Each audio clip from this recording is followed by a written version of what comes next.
அபி வந்து ராகவ் கிட்ட அழுதுகிட்டே ரொம்பவே தேங்க்ஸ்ங்க.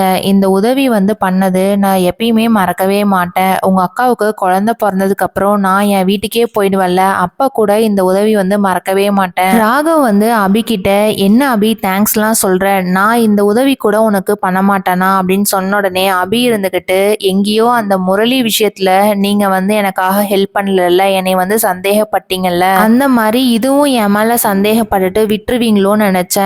ஆனா எனக்காக நீங்க இவ்வளவு தூரம் பண்ணும்போது எனக்கு ரொம்பவே பெருமையா இருக்குங்க.